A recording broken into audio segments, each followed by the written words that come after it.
Welcome to the bold analysis, ladies and gentlemen. Jubilee governor candidate in Nairobi, Polycarp Igathe, is opening a discussion for the Mount Kenya voters as we head towards the August 9th general election. And I listened to his argument. We are going to look at that in this analysis. William Ruto is a very intelligent politician with access to all the intelligent information in this country. And as things go by, I can still say that he knows very well what exactly is going to happen after the August 9th. Whether he is going to win, whether he is going to lose, whether he will be the president or not. He is psychologically prepared that perhaps the August 9th general election is Raila Odinga moment. But this is special, or rather this is classified information that he will not share even to his closest friend, or rather the people that are close to him, in the name of Rigathi Gachagua. Rigathi Gachagua was picked as the running mate. And one of the reasons I have gathered, because today I was in Kiambu and I was talking to some few people there, opinion leaders there, that one of the reasons why William Ruto went for Gachagua is because he knew very well that he will not win this election. But he wanted someone who will stick with him even after election. Rigathi Gachagua has been a staunch critic of Raila Odinga and President Uhuru Kenyatta. And just the virtue of the way he has carried himself or the behavior during this election, it is evident that William Ruto is seeing someone who will still stick with him. If you go for example, someone like Kithure Kindiki or Anne Waiguru. Anne Waiguru has a soft spot for Raila and Uhuru, and the next day will cross over, if they lose the election, will cross over and work the government of the day, and that will then take down the momentum of the opposition politics that they will have to play. So, as what I normally say, William Ruto is trying to consolidate a team because he is a student of Raila Odinga and Moi. Raila Odinga has gathered people, and if you look at the Azimio la Umoja team, these are veteran politicians that Raila has gathered for over time. Each and every politician in Azimio la Umoja, if you just give them a piece of paper and tell them to write just 1, 2, 3 paragraphs about Raila Odinga, each one of them will tell different stories about Raila. Sabina Chege will say something different. Each one of them, all of them, Kuria Tani, they will once say, he was my boss when I was a prime minister, he was my party leader, you will get the way they're related if you give Joe, give Oparanya. Now that is what Ruto is trying to do. But the RG, Rigathi Gachagua, is very confident that they are going to form government and is making futuristic statements like the standard on police uniform. Polisi wetu wametumiwa vibaya na Matiang'i. Hata ile uniform wamesukumia, ile ya blue hawataki, tutawaongelea tuwarudishie ile ya zamani. Na hiyo ya blue turudishe kanisa ya PCA, hiyo ni uniform ya Women's Guild. Nimepata msokea uniform ya Kirudi. And coming from this, Polycarp Igathe is asking a question, and I want you to listen to this because he was speaking yesterday when meeting Kenya Private Sector Alliance KEPSA in Nairobi.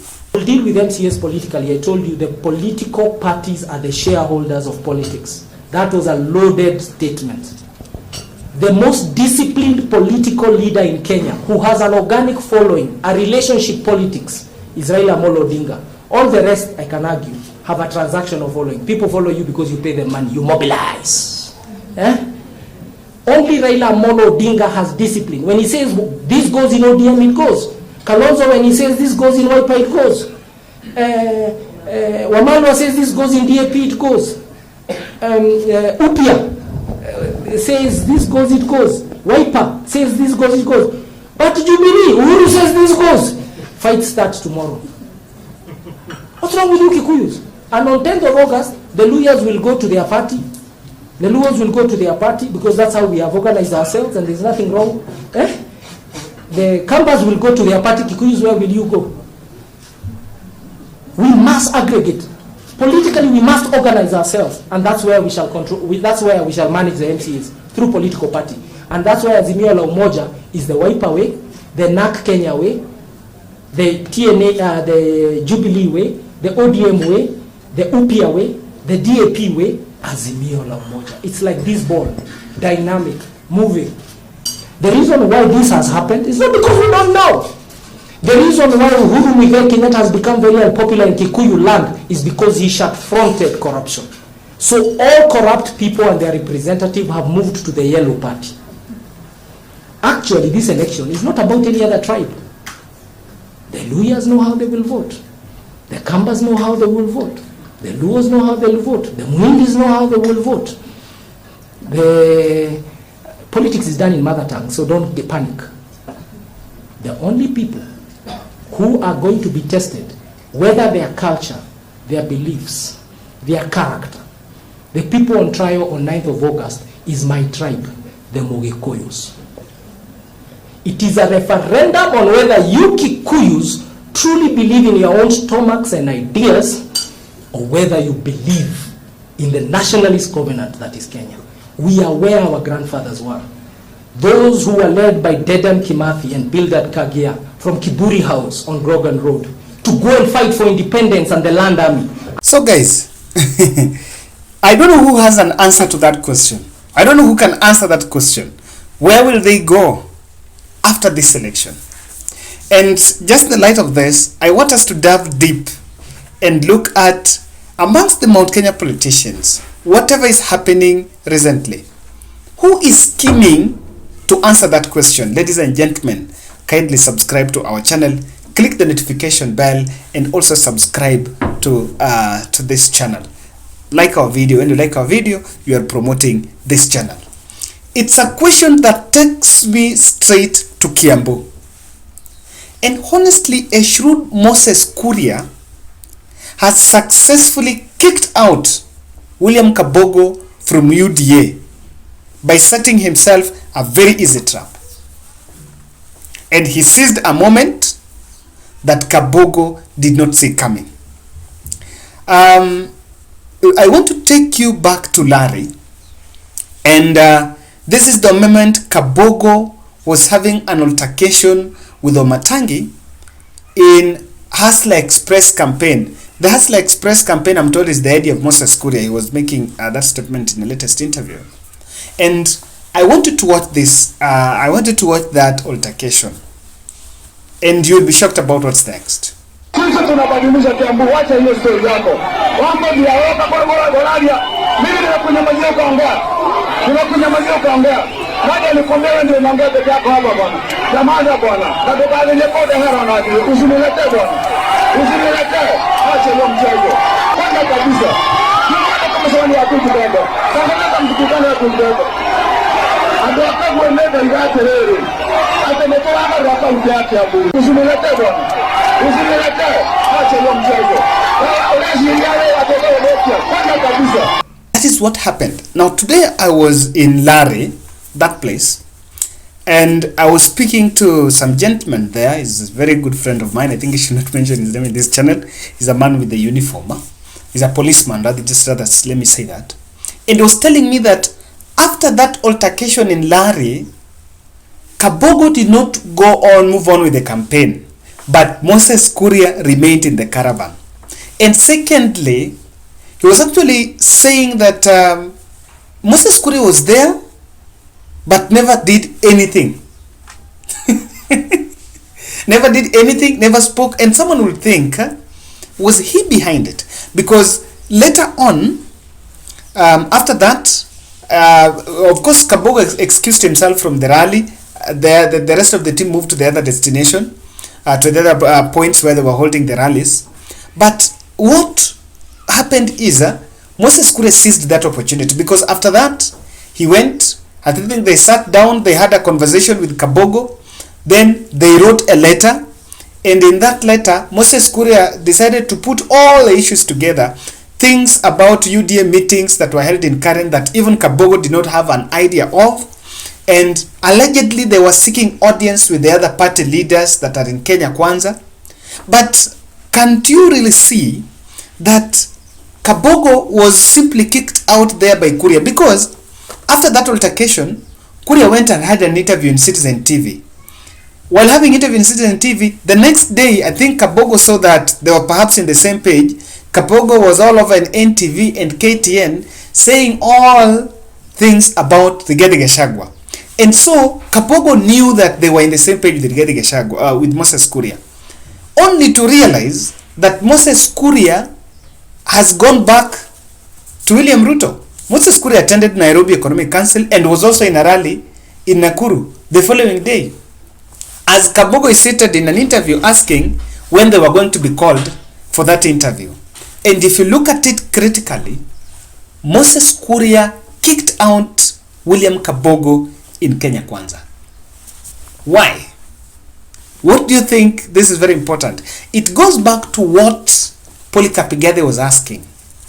Where are we going to be after that election? That's the question we are going to answer here. Kabogo did not know what was going on. The letter was written by Moses Kuria, and while Kabogo was still negotiating, things were moving from worst, and he had to leave the Kenya Kwanza. So this is what I see, ladies and gentlemen. There is a scheme of where Mount Kenya will go after this election. Moses Kuria is working with two scenarios. One, most likely he's not going to win Kiambu governor's seat. And someone was telling me that even in that race, Moses Kuria might even become last. Compared Kabogo, Nyoro, Wamatangi, and Wajango. Moses Kuria might become the last of all the other contestants in that race. And two, that William Ruto might not form the next government. But why will he still want to be there?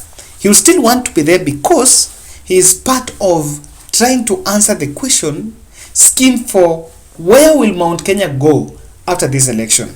So I want us to look at the fate of Mount Kenya through the eyes of Moses Kuria. Interestingly, Gachagua is picked as the running mate, and if William Ruto is not going to be president, Rigathi Gachagua is going to be relegated either to the county or out of politics, because honestly, the rise was too fast from first-time member of parliament. Do you know Rigathi Gachagua and Ndindi Nyoro are at the same level when you talk about political experience in government, in political experience? Because in political experience, Rigathi Gachagua was just a first-time MP in 2017, 2022 a running mate. He is technically being relegated. And something that happened very well is Moses Kuria knew that the personality of Rigathi Gachagua and Moses Kuria and William Ruto, he knew the position of UDA as far as the issues of Kiambu are concerned. So he kicked Kabogo. Now, knowing very well that Rigathi Gachagua is most likely going to lose that seat, and if Gachagua fails to become a deputy president, his politics is gone.